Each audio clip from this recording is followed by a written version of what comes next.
Bismillahirrahmanirrahim. Assalamualaikum warahmatullahi wabarakatuh. Nama saya Siti Kaulia dengan NIM 2023 01004044 kelas 45R1A.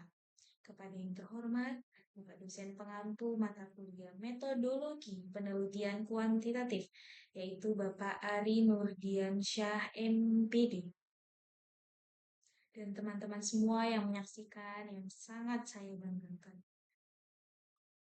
Di sini kita akan sama-sama membahas mengenai hubungan metode Amsilarti terhadap kemampuan membaca kitab kuning dan percaya diri siswa, di mana di MTS atau Inayah itu yang akan saya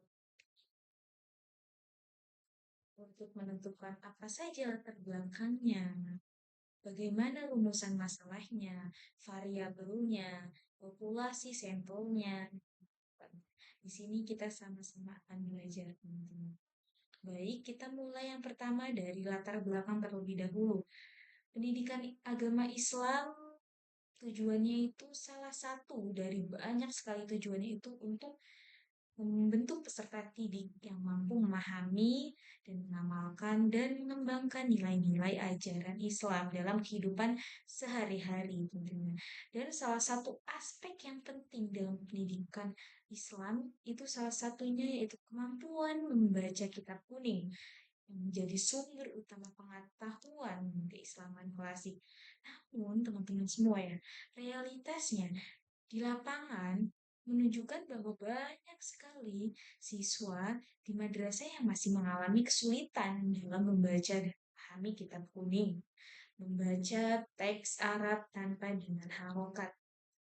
Nah, untuk mengatasi kesulitan tersebut, salah satunya hadirlah sebuah metode yang namanya metode MSILATI, yang merupakan metode pembelajaran nahu dan sorof yang praktis dan sistematis yang dikembangkan oleh Kiai Haji Taufikul Hakim. Metode ini itu dapat membantu siswa dalam memahami pola kalimat Arab, melatih contoh-contohnya sehingga mereka lebih. Nah, selain meningkatkan kemampuan membaca kitab kuning, penerapan metode Amsilati ini juga diyakini dapat meningkatkan kemampuan percaya diri siswa. Karena metode ini itu memberikan suatu pemahaman dan latihan secara berulang. Dengan demikian, penting sekali dilakukan sebuah pengujian, sebuah penelitian, sebuah observasi untuk mengetahui ada atau tidaknya hubungan antara metode Amsilati terhadap kemampuan membaca kitab kuning dan rasa percaya diri siswa, khususnya di MTS Al-Inayah, di mana karena ini belum spesifik ya teman-teman, kita ambil di kelas 7. Sekarang kita masuk ke rumusan masalah. Ada beberapa rumusan masalah yang kita ambil dari sebuah judul penelitian tadi yang saya sampaikan. Yang pertama yaitu bagaimana penerapan metode Amsilati di MTS Al-Inayah kelas 7 ini itu pertama. Kemudian bagaimana tingkat kemampuan baca kitab kuning siswa di MTS Al-Inayah kelas 7. Dan bagaimana tingkat kepercayaan diri siswa dalam pembelajaran kitab kuning di MTS Al-Inayah kelas 7. Adakah hubungan antara penerapan metode Amsilati dengan kemampuan membaca kitab kuning siswa? Dan yang terakhir, adakah hubungan antara penerapan metode Amsilati dengan tingkat kepercayaan diri siswa di MTS Al-Inayah, khususnya di kelas 7 ini? Itu beberapa rumusan masalah yang saya ambil. Kemudian, rumusan masalah tadi dalam penelitian saya ini termasuk ke dalam rumusan masalah asosiatif. Kenapa? Karena menanyakan suatu hubungan antara dua variabel X dengan variabel Y.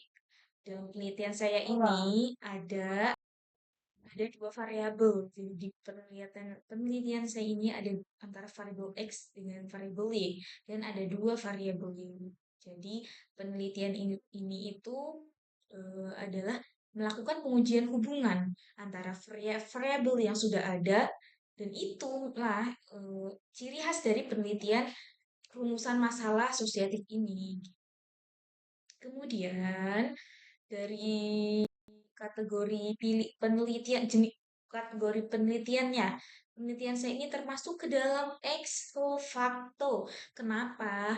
Karena tidak memberikan perlakuan atau memanipulasi variabel secara langsung, melainkan meneliti. Meneliti apa? Meneliti ada tidak hubungan eh, meneliti hubungan yang sudah terjadi antara metode Amsilati, judul yang tadi ya teman-teman ya, metode Amsilati yang sudah diterapkan guru itu dengan kemampuan membaca kitab kuning dan kepercayaan diri siswa. Untuk mengetahui apakah ada hubungan, ada korelasi yang signifikan antara penerapan metode Amsilati dengan kemampuan membaca kitab kuning dan kepercayaan diri siswa. Kemudian untuk variabel penelitiannya, karena judul dari materi saya ini yaitu hubungan metode Amsilati terhadap kemampuan membaca kitab kuning dan percaya diri siswa di MTS Al-Inayah. Lalu dapat diambillah sebuah variabel X, variabel independen dari judul tersebut yaitu metode Amsilati. Kan tadi judulnya hubungan metode Amsilati. Nah, metode Amsilati inilah yang menjadi variabel X, variabel independen. Kemudian ada hubungan metode Amsilati. Metode Amsilati tadi sebagai variabel X ya. Terhadap kemampuan membaca kitab kuning. Kemampuan membaca kitab kuning ini sebagai variabel Y1, dependent. Kemudian, dan percaya diri siswa. Dan percaya diri siswa ini menjadi variabel Y2. Jadi di dalam judul saya tersebut ada dua variabel Y1, Y2. Kemampuan membaca kitab kuning dengan percaya diri siswa. Kemudian masuk ke hipotesa penelitiannya. Hipotesis nolnya dapat ditentukan bahwasanya tidak terdapat hubungan yang signifikan antara metode Amsilati dengan kemampuan membaca kitab kuning di MTS Al-Inayah. Kemudian hipotesa alternatifnya itu terdapat hubungan loh yang signifikan gitu antara metode Amsilati itu dengan kemampuan membaca kitab kuning siswa di MTS Al-Inayah.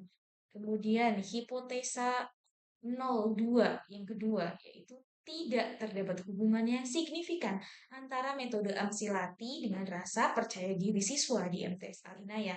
Kemudian hipotesa alternatifnya yaitu terdapat hubungan yang signifikan antara metode Amsilati dengan rasa percaya diri siswa. Itu adalah sebuah hipotesa-hipotesa awal ketika kita sudah melakukan sebuah penelitian. Jadi kira-kira dari hipotesa tersebut mana nih yang benar gitu? Karena itu termasuk masih hipotesa saja ya teman-teman. Begitu. Kemudian masuk ke dalam jenis data yang berdasarkan skala pengukuran.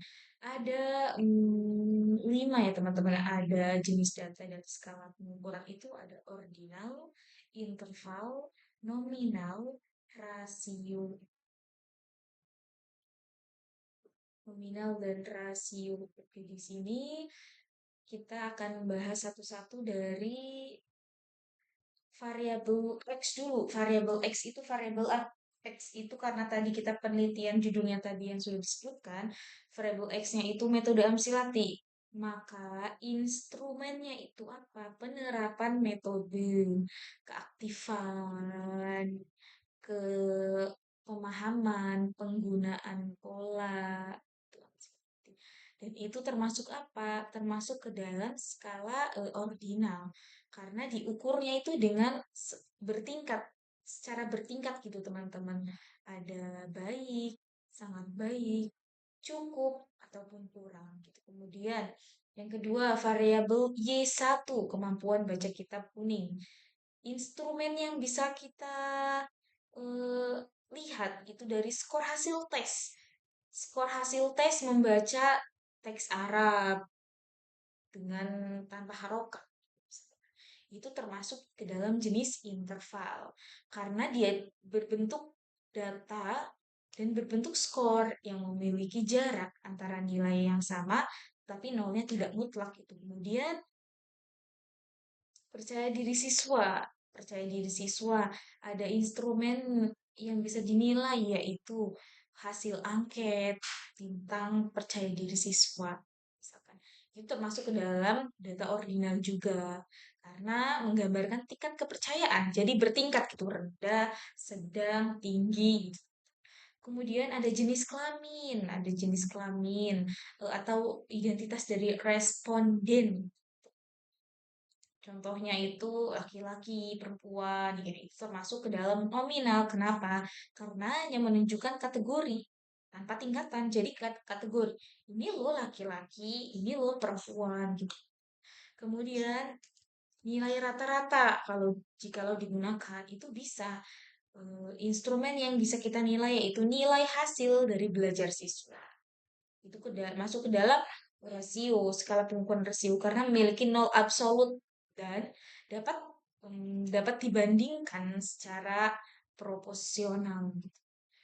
Namun sebenarnya dari beberapa skala pengukuran yang saya sebutkan beserta contohnya tadi, itu data utama untuk menganalisis hubung antar variabel itu adalah ada dua, yaitu data ordinal dan data interval.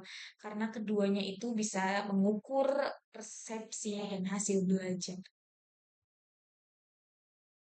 Pembahasan selanjutnya yaitu populasi dan sampel. Populasi itu adalah populasi kelompok, bisa berupa benda, bisa juga bukan berupa objek gitu kan.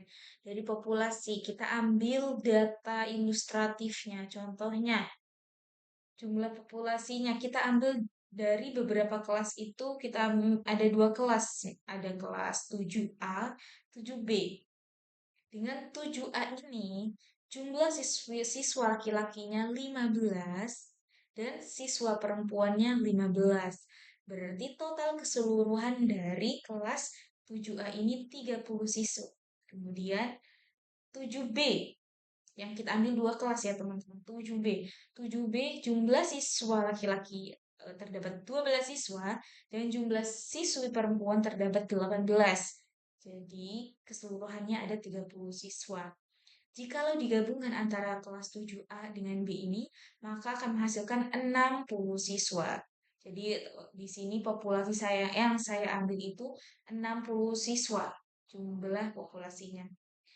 Lalu kita menentukan sampelnya dengan menggunakan rumus Slovin dengan tingkat kesalahan yang ditoleransi itu 5% atau 0,05. Dengan rumus, nanti akan saya tampilkan ya rumusnya teman-teman. Rumusnya N per 1 plus NI kuadrat. Dengan N itu termasuknya jumlah sampel, dan N besar itu jumlah populasinya, dan yang E itu adalah tingkat kesalahannya, tadi 5%. Masuk ke perhitungannya, masih masuk ke perhitungannya teman-teman ya. Rumusnya itu N 1 ditambah NE kuadrat.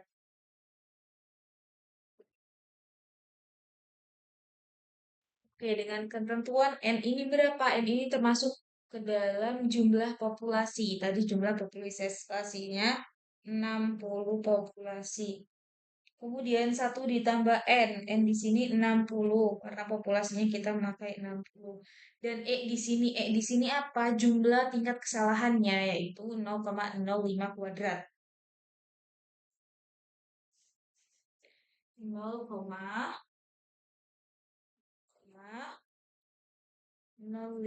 kuadrat. Kemudian kita hitung. Kita hitung 60 dibagi 1 ditambah 60 dikali 0,605 kuadrat itu menghasilkan 0,0025.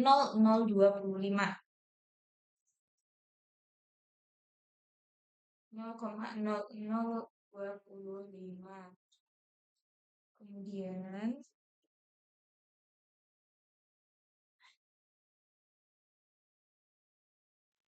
perhitungannya mungkin nanti saya akan tampilkan di layar sebelah ya teman-teman.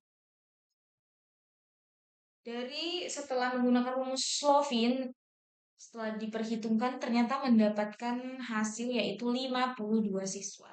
Dan itulah sampel kita 52 siswa. Jadi dari 60 sampel itu kita mengambil 52 siswa dari total populasi 60 siswa dengan menggunakan rumus Slovin.